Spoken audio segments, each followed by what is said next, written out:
ওকে যখন বুকে নিলাম কেমন জানি আপন আপন মনে হচ্ছিল। অনেককে সবকিছু বলে দেওয়া উচিত। হ্যাঁ, বাচ্চাটা তার আসল মা বাবার কোলে উঠতে পারছে না। এই বাচ্চাটার জন্য অনেক আর মেঘলা আলাদা হয়ে গেছে।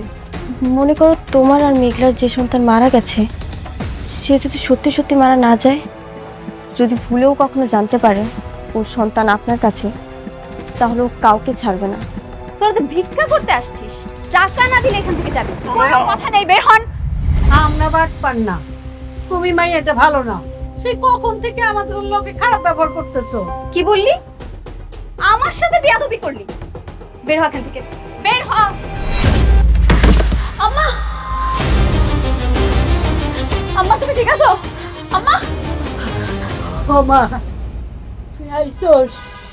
সেই কখন থেকে এই মাইয়াটা আমাকে লোকে খারাপ ব্যবহার করতেছে। এমনকি ফকির মনে করে আমাকে ভিক্ষাও দিচ্ছে। ম্যাম, বেয়াদব মেয়ে, তোমার এত বড় সাহস, তুমি আমার আব্বা আম্মার গায়ে হাত তুলো। ম্যাম আসলে কোথা থেকে ভিক্ষুক এসে? ফকির,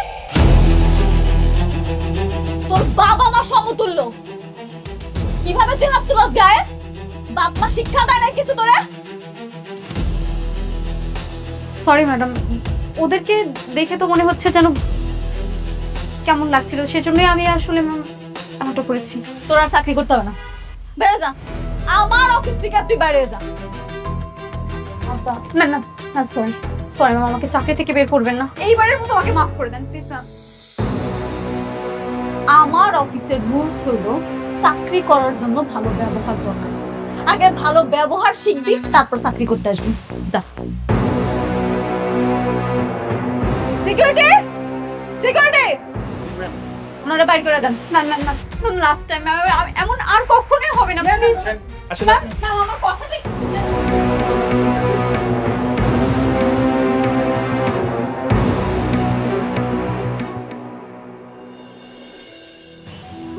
আম্মা, আব্বা, তোমরা আমারে মাফ করে দাও।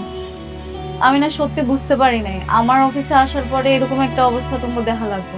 না রে মা, আমাকে তো চিনতে পারে নাই, মাপ তো আর কি আছে। হ্যাঁ, তারপরও সব দোষ আমারই।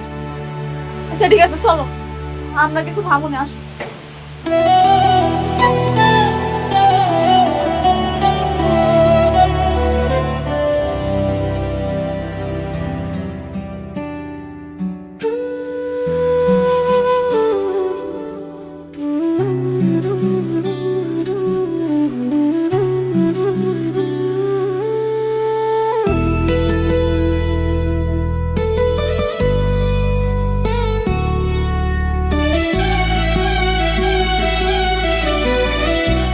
তুমি এখানে আর আমি তোমাকে খুঁজে বেড়াচ্ছি।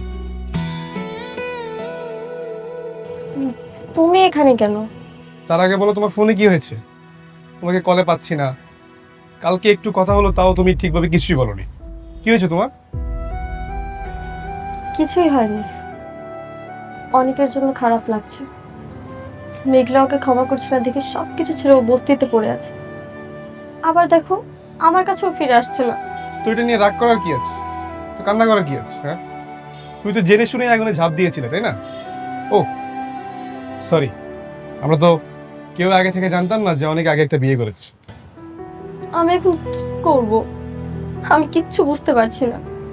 না পারছি ওকে ছাড়তে, না পারছি আগলে রাখতে। এই দুটোর মাঝখানে না আমি একদম পুরো ছাই হয়ে যাচ্ছি। একটা কথা বলবো? বলো। আমি জানি না আসলে তুমি কথাটা বললে কিভাবে নিবে। বৃষ্টি, তুমি অনেককে ছেড়ে দাও, ডিভোর্স দিয়ে দাও।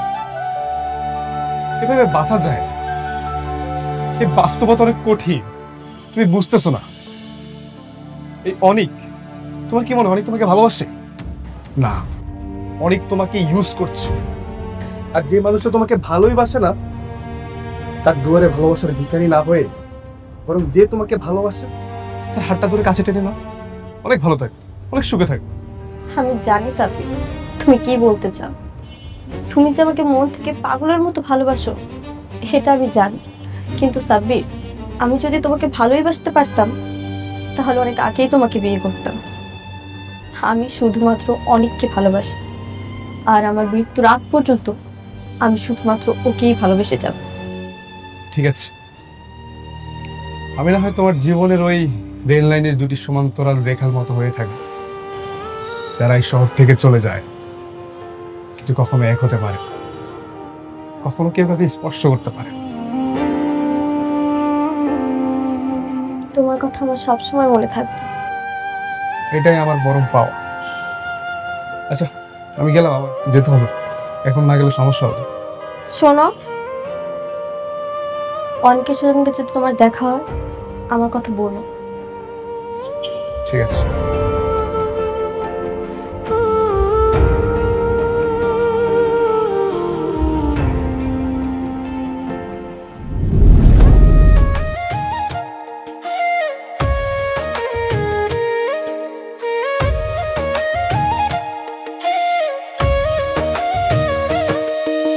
ভাগ্যবনে পাইলাম তোমায়, ভাগ্যে তো আর রইলা না। দুঃখে আমার বুক ভেসে যায়, সুখের দেখা হইল না। তবু আমি তোমার আশায় কাঁদি দিবারাত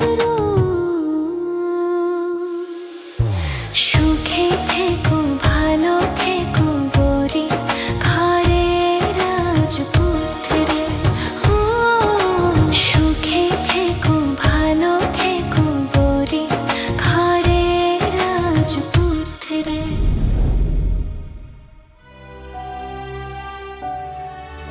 শালিমা বিলগার্সের সকল সদস্যরা হয়েছে আমার পরিবারের মতো। আর যেহেতু আজকে একটা পারিবারিক অনুষ্ঠান, আমার আব্বা আম্মার বিবাহ বার্ষিকী, তাই আপনাকে সবাইরে আমি ডাকাইছি। আপনারা আসছেন, আমি অনেক খুশি হয়েছি। আপনাদের কাছে সত্যি কথা লুকামো না, জন্মের পর থেকে কখনো দেখি নাই আব্বা আম্মা বিবাহ বার্ষিকী পালন করছে। আমরা গরিব ছিলাম, গরিব মানুষের আর বিবাহ বার্ষিকী কি। সেই জন্য আল্লাহ যেহেতু আমার এখন তৌফিক দান করছে, তাই এখন থেকে চেষ্টা করবো প্রতি বছর আমার আব্বা আম্মার এই বিবাহ বার্ষিকীটা পালন করার। আপনারা সবাই আমার আব্বা আম্মার জন্য দোয়া করবেন। চলেন এবার সবাই মিলে আমরা কেকটা কাটি। চলেন আমরা সবাই করতালা দিয়ে ম্যাডামের বাবা মাকে অভিনন্দন জানাই। Please madam. আব্বা, আম্মা, হ্যাপি অ্যানিভার্সারি, হ্যাপি অ্যানিভার্সারি। হ্যাঁ দাঁড়া। আরে অনিক সাহেব, আরে আসেন আসেন, আমাদের সাথে জয়েন করেন। আজকে আমার ম্যাডামের বাবা মার বিবাহ বার্ষিকী। Happy anniversary. Thank you manager uncle. Madam. আপনারা তো আমি কইছিলাম এটা একটা পারিবারিক অনুষ্ঠান। শালিমা বিলগার্সের প্রত্যেকটা সদস্য আমার পরিবার। আমার আব্বা আম্মার এত বড় একটা দিনে আপনি বাইরের মানুষে কেমনে আমন্ত্রণ করলেন, একটা বড় জিজ্ঞেসও করলেন না? ম্যাডাম, আজকের দিনটা আমরা রাগারাগি না করি, আর আজকের আনন্দের দিনে আমরা ওই বিষয়টা নিয়ে আলোচনা না করি, সেটাই বোধহয় ভালো হয়। আমি তোমার পরিবার না, তাই না? অথচ একটা সময় ছিল যখন আমিই ছিলাম তোমার সবচেয়ে আপন মানুষ। তুমি সবার সামনে আমাকে অপমান করলে বাইরের মানুষ বলে, আর আমি তোমার জন্য যত্ন করে নিজে হাতে রান্না করে নিয়ে এসেছি। তোমার পছন্দের খাবার ডিম ভুনা, তোমাকে আমার পরিবার মনে করে। আর তুমি সবার সামনে বললে আমি তোমার পরিবার না। আমি জানি আমি ভুল করেছি, সেটার মাসুল তো আমি দিচ্ছি। তোমার পিছে পিছে আসতেছি। আমি এতটাই খারাপ হয়ে গেছি, আমাকে ক্ষমা করা যাচ্ছে না। মেঘলা, আমি কখনোই তোমার কাছে এটা আশা করিনি। বাবা, তুমি কিছু মনে করো না। মারে রাগারাগি করিস না। হ্যাঁ, আরে ও তো আমাকে আপনই ছিল, তারপরে ভুল করছে, ভুলের জন্য তো ক্ষমাও চাইছে। থাক, আজকের দিনটা অন্তত থাক। বাবা আসো, কেক খাও, আসো আসো। আব্বা, কারে কেক খাওয়াইতেছ তুমি? ওরে আব্বা, তুমি কি সব ভুলে গেছো? তুমি ভুলে যাইতে পারো, আমি কিচ্ছু ভুলিনি। আমি ওরে ক্ষমা করব না। আজকে এত বড় একটা অনুষ্ঠান, আমি কত আশা কইরা সব আয়োজন করছি, চাইছিলাম তোমগো নিয়ে ধুমধাম করে অনুষ্ঠানটা পালন করুন। তোমকে আমার ভাল লাগে না না? ওরে কেক খাওয়াইতো মন চায়, ওরে কেক খাওয়াইব তো খাওয়া, তোমরা ওরই কেক খাও, আমি চলে যেতেছি, খাও। তোমার এখান থেকে যেতে হবে। এটা তো তোমার পরিবার, আমি তো বাইরের মানুষ। এখানে এসে আমি বিরক্ত করলাম। তোমার জন্য খুব যত্ন সহকারে তোমার পছন্দের খাবারটা রান্না করে নিয়ে এসেছিলাম। যদি ইচ্ছে হয় খেয়ে নিও।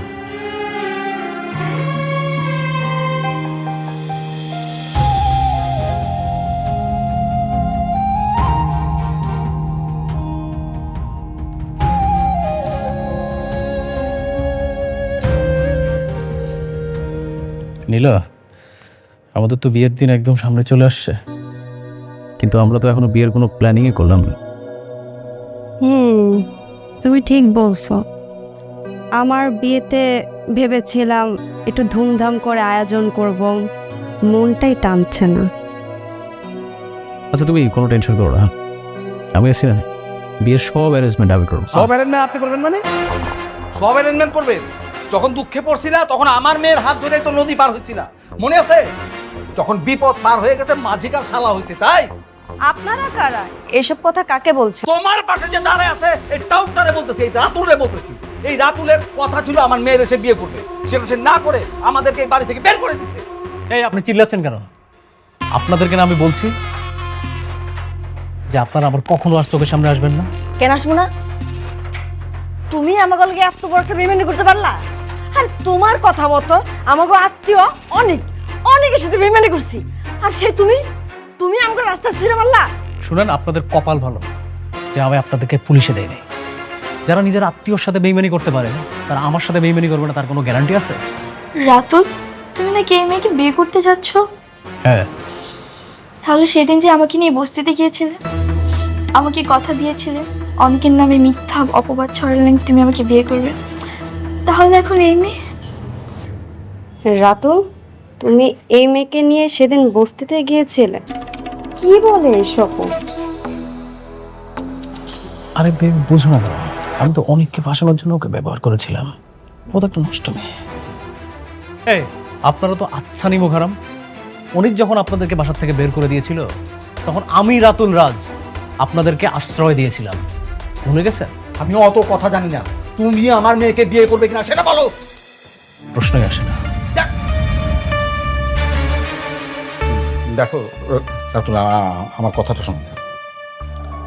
সবাই জানে যে আমার মেয়েকে তুমি বিয়ে করতে যাচ্ছ।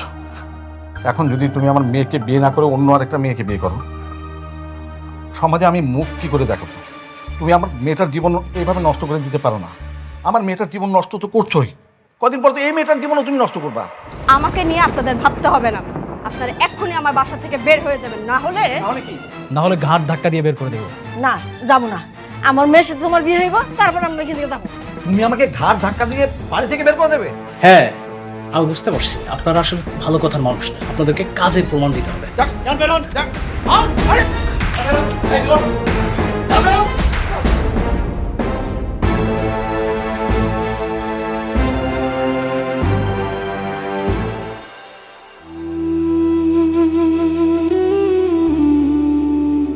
তুমি ওরে এই জায়গা থেকে যাইতে কও, নাহলে তুমি আমার মরা মুখটা পাবা। আমি ওর সাথে আর কোনো কথা বলতে চাইতেছি না, তুমি আরে সুন্দর করে বুঝে বিদায় করে দাও। তুমি আমার স্পর্শ করার অধিকার ওই দিনই হারাইছো যেদিন আমার সন্তানের তুমি অস্বীকার করছো।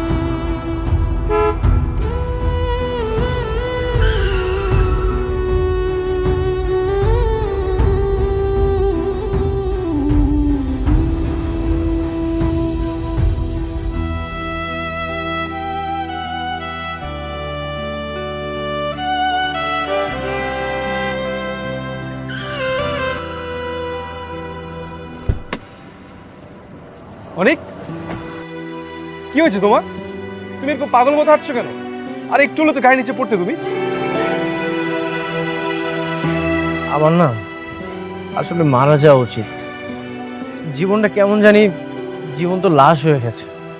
এর চেয়ে তো রাস্তার মাঝপথে শেষ হয়ে যাওয়াই ভালো। বেঁচে থাকার এই আজাব থেকে অন্তত মুক্তি পেতাম। অনেক, তুমি এসব কি বলছো? হ্যাঁ, তুমি একটা ছেলে মানুষ, তুমি এভাবে ভেঙে পড়লে হবে? হ্যাঁ হ্যাঁ, তুমি একটা ভুল করছো। তুমি মেঘলার কাছে কি মাপ চেয়ে নাও, তাহলে তো সে তোমাকে মাফ করে দেয়। মাফ করে দিলেই কি আর আমাদের সন্তান ফিরে আসবে? ফিরে আসবেন? মেঘলার চোখে ঘৃণা মুছে যাবে? মেঘলা এখন আর আমাকে মানুষ মনে করে না। ও এখন যেটা মনে করে জন্তু জানো। ও যখন আমাকে দেখে তখন আমাদের সন্তানের কথা ওর মনে পড়ে। অনেক, আমি তোমার ব্যাপারটা বুঝতে পারছি, কিন্তু তোমার কি এখনো বিশ্বাস হয় না যে মেঘলা তোমাকে ভালোবাসে? অনেক, আমি বলছি মেঘলা সত্যি তোমাকে অনেক ভালোবাসে, সত্যি।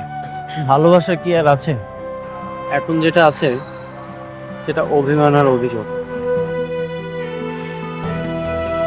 আমি যখন মেঘলার সামনে যাই ও আমাকে আমাদের সন্তানের খুনি মনে করে। এমন একটা জায়গায় কখনো কি প্রেম ফিরে আসে? অনেক, তাই বলে তুমি এভাবে বস্তিতে পড়ে থাকবে? হ্যাঁ, এটা কি কোনো সমাধান হতে পারে? আর তুমি নিজের কি একটা অবস্থা করে ফেলছো। হ্যাঁ বলো। সমাধান তো এখন আর আমার হাতে নেই। আমার জীবনের সকল চাবিকাঠি, সব কিছু রাতুল চুরি করে নিয়ে নিয়েছে। এখন আর কিছুই নেই আমার। এখন শুধু অপরাধের ভারটাই বয়ে বেড়াচ্ছে। জানো সাব্বির, আমি যখন আয়নার দিকে তাকাই তখন না আমি আমাকে চিনতে পারি না। বারবার শুধু মনে হয় অনেক অনেক আগেই মারা গেছে। এখন শুধু জীবনটা লাশটা বয়ে বেড়াচ্ছি। দেখো অনেক, এসব পাগলামি ছাড়ো, চলো আমার সাথে চলো, আমি তোমাকে দিয়ে আসি, চলো। না, আমি একা থাকতে চাই। আমার নিজের সাথে নিজের লড়াইটা এখনো শেষ হয়নি। তুমি যাও।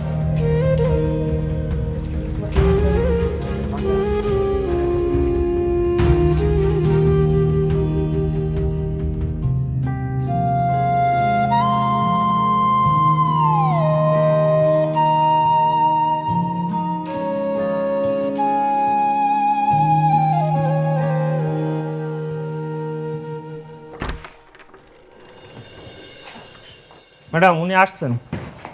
আপনি যান। ঠিক আছে।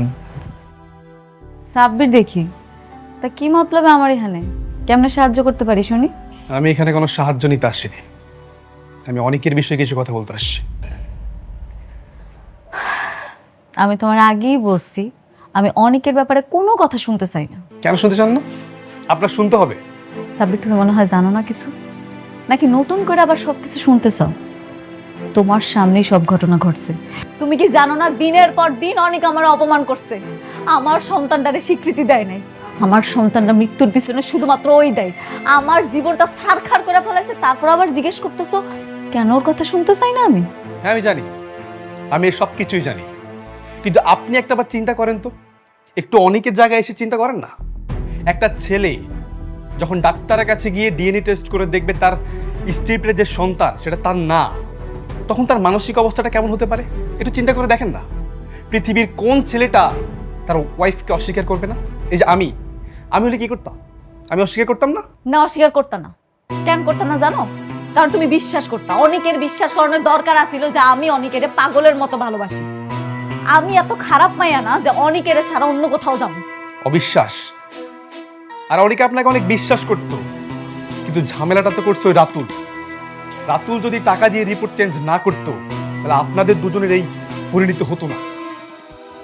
আরে রাতুল রিপোর্ট চেঞ্জ করে ফেলাইছে, এই জন্য সবকিছু হয়েছে। কেন অনেক পারতো না? দুনিয়াতে কি সব ডাক্তার মরে গেছে? অনেক পারতো না অন্য জায়গায় টেস্ট করাইতে? করায় নাই। অনেক আমারে অবিশ্বাস করছে। আপনি সেই বারবার একই বিষয় নিয়ে তর্ক করছেন। শুনুন, আমি আপনাকে একটা কথা বলি, আপনাদের সন্তানের মৃত্যুর জন্য আপনি আর অনেক দুজনই দায়ী। মানে আপনি সাবধান হননি।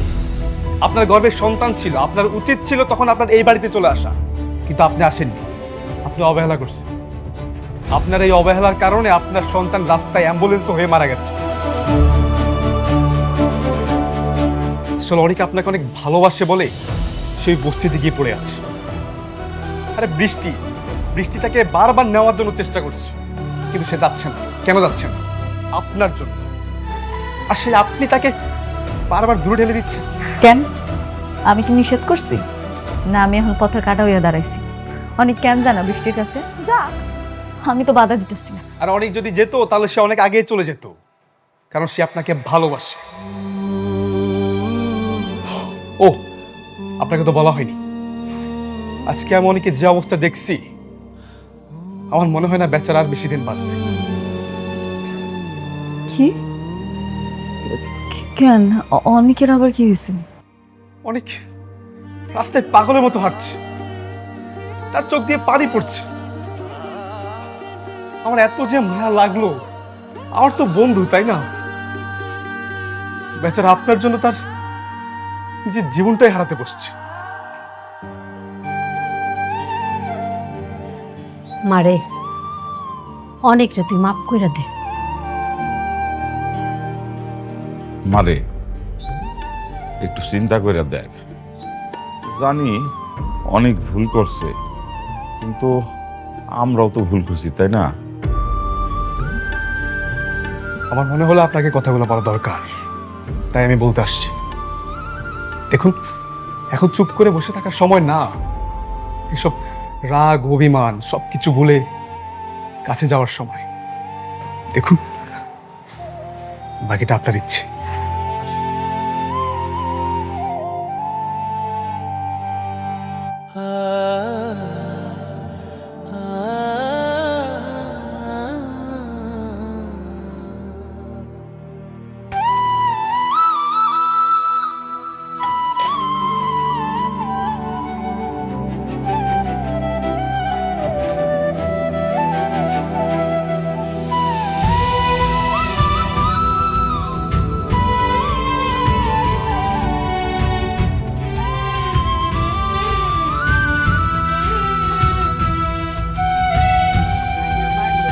তুমি এখানে কেন আবার আসছো?